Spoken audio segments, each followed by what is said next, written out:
A voice echoed in his mind. Wrathios had been deciphering what he had heard for months until finally cracking the code. The mysterious voice was speaking backwards. 764, 116, 21, 383. Heaven's Wrath. While the set of numbers were a mystery to Wrathios, he knew that Heaven's Wrath must have been referring to his missing video game. Some time ago, Tenchu, Wrath of Heaven, had disappeared from collection. Initially thought to have been misplaced, it's clear now that something more mischievous is at work. With the help of a local gadget specialist, Wrathios discovered that the set of numbers were coordinates that led somewhere. Wrathios deduced that this must have been the location of his stolen game, and without properly preparing, he casts teleportation from his book.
Tenchu Wrath of Heaven for the PlayStation 2, or Tenchu Return from Darkness for the original Xbox, is one of, if not the best ninja stealth experiences you'll ever find. Developed by K2 and produced by FromSoft, it's the third installment of the franchise, with the previous two being on the PlayStation 1. The game's intro is the definition of cool, and really leaves an impression. You have access to two characters, Rikimaru and Ayame for story mode. Both stories are completely different from one another, as the two characters experience their own set of events. While the villains and supporting characters are all present in both stories, the story itself and the scenarios that occur are vastly different, making the story mode fresh no matter who you start out as.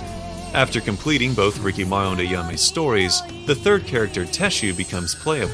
Unlike Rikimaru and Ayame, he's not a ninja but rather a doctor by trade, and secretly a hired hitman at night. This isn't to say he's any less badass. The man fights with his bare hands, and even takes on Rikimaru and Ayame. How does Tenchu live up to today? That's what we're here to find out.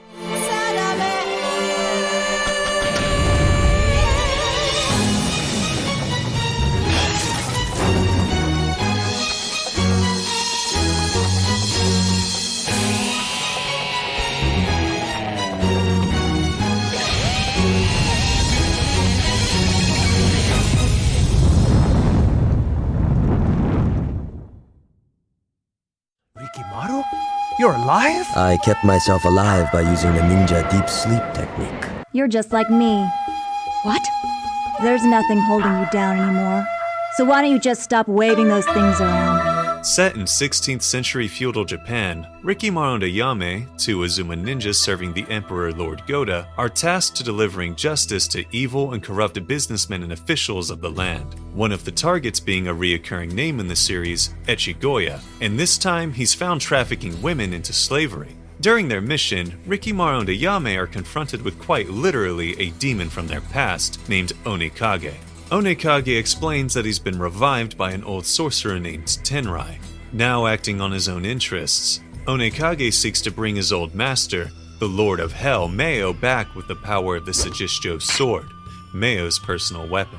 Ayame learns of 3 jewels that when combined together will allow Tenrai to absorb the power of Meo and enslave the world.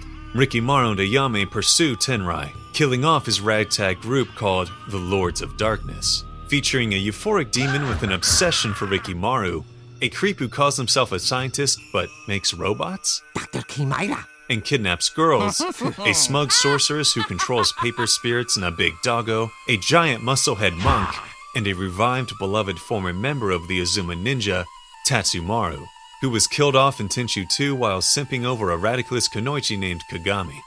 There are 2 endings for both Rikimaru and Ayame. Both characters have a point in their story where you're given a choice. Depending on which one you choose will determine the ending. Rikimaru is by the book in his profession. The ideal image of what an Azuma ninja should be. Quick, strong, disciplined, and speaks straight to the point. Ayame is a bit younger and sassier. She brings her own personality wherever she goes, and will take time to belittle her targets before a fight. Bribery. You two have been bad boys. Guards! Guards! In contrast to Rikimaru, who may just explain his target's wrongdoings before killing them. After beating the game as Rikimaru and Ayame, Teshu's story is unlocked. Tenchu is a former member of the Muzen, a group of assassins hired to carry out justice when the law fails to serve justice. Now as a doctor by day and an assassin at night, Tenchu acts as a hitman for Zenosuke Otou, the leader of the Muzen group. During a job, Tenchu was ambushed and imprisoned by another former member of the Muzen, Janai, who is now an agent for the Lords of Darkness under Tenrai's leadership. Janai attempts to sway Tenchu to his side by offering to let him out if he's willing to kill Zenosuke. Tenchu declines and is left in the cell to rot. Fine. Then you can stay in there until you rot. Bastard! Let me out of here! Hey! Tenchu escapes the cell and seeks to settle the matter with Janai.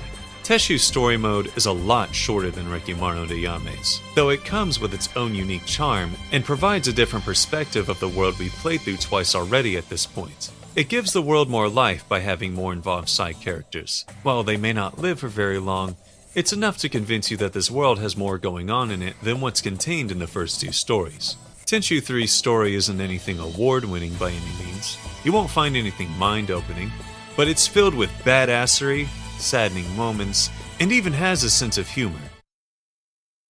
No! This can't be happening to me! Oh, that's a nice pair you have. Wait! No! I'm not ready! I'm ready. Why don't I show you? Let the girl go? What? How dare you disturb my game of cards? Aha! Tenchu 3 tells a simple but effective story, and the best part of it is that you don't need to play the previous 2 games to enjoy it. The characters' lines in conjunction with the awkward voice acting is incredibly cheesy. I cannot let you kill any further. However, there's a nice humble charm to it all. The game doesn't try to be anything more than what it is, and is content with what it has to offer. No! It can't be! I'm back to take you down again, Onikage. Use the game's manual. It is its weakness. Focus your energy. The game's manual. Focus.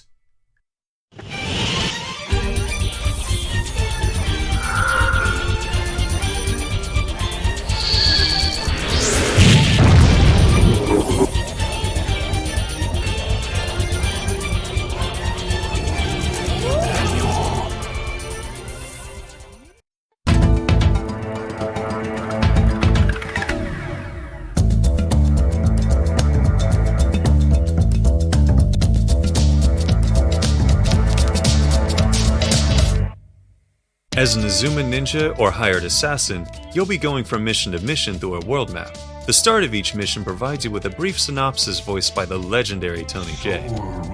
And afterwards, you'll choose to bring any supplies with you. You'll be sneaking or battling your way through patrolling Ronins, assassins, and demon dogs? Essentially going from point A to point B. Almost every mission in the game has multiple routes you can take to get to point B. Missions are also diverse in settings. You'll be trekking through snow, tiptoeing through a graveyard, evading traps in a robot factory, and invading a castle. This place is supposed to be the Big Bad's headquarters, but you know you're on a losing side of a war when your HQ looks like this. Some missions will have interactable features that'll alert everyone around you, like water or old flooring. Missions can be lengthy to the uninitiated, and scavenging items placed on each mission will bode well for survivability and can turn a difficult fight into a mediocre one. You'll be graded on your performance for each mission, rewarding you with items relative to your completion rank, and you can replay each mission for a better score. Reaching Grandmaster requires speed, a high kill count, and next to 0 times being spotted. Alerting enemies, killing innocents, or taking too long can hurt your score. Completing missions unlocks a new track for each stage, changing the layout of enemy patrols for a more challenging experience. Reaching Grandmaster on all levels with Rikimaru will unlock Semi-Maru, and with Ayame you'll get Ninja Dog, both of which share the same movesets as their counterparts, and can be used in multiplayer. Reaching Grandmaster for each mission with all 3 characters unlocks the secret B-side option in the language options, where the dialogue and cinematics is changed for a humorous effect. I've been waiting for you, Rikimaru. It's been a long time. You, Onikage. But I saw you die. I am a rival character. Of course I am alive. You're a rival? That's what the script says. Hey, I just work here, but I love my job, okay? Speaking of multiplayer, up to 2 players can either face off against each other or cooperate in a handful of missions. Versus is pretty straightforward with a simple goal of killing the opponent. The character selection comprises of the 3 main characters and the rest being bosses or small fries you've killed in the story mode. Not all characters are created equal, some relying on awful gimmicks, but that's to be expected from what's originally intended to be an NPC. Most maps are populated with patrolling guards that may interfere during the match, and carefully placed ninja tools to scavenge. The cooperative mode restricts you to the main 3 and has missions ranging from collecting scrolls, escorting, killing all enemies without being spotted, and even a boss rush. The developers also included a tutorial section, where you can learn how to use the techniques and abilities you've earned. I didn't even know you could cancel the grapple hook until creating this review. Wait, what's this? Sidestep cancel?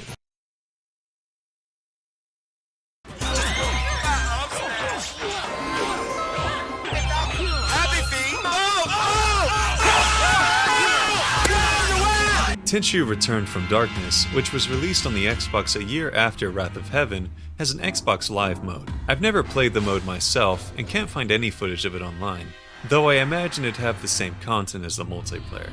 Return from Darkness comes with many other new features as well. Brand new abilities, 2 new characters with unique movesets, and 2 brand new missions for the story mode. The missions don't have any bearing on the main storyline, but they're a welcome addition. There's also extended or minor new cutscenes, the robots having unique animations, and Kunoichi's design having a mask, to name a few examples.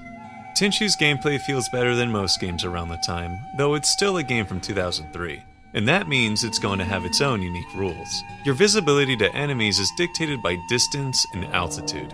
The closer you are to an enemy's X and Y position, the easier it is for them to see you. You can be incredibly close to an enemy's X position, but if you're too high or too low relative to their Y position, you're a ghost's shadow.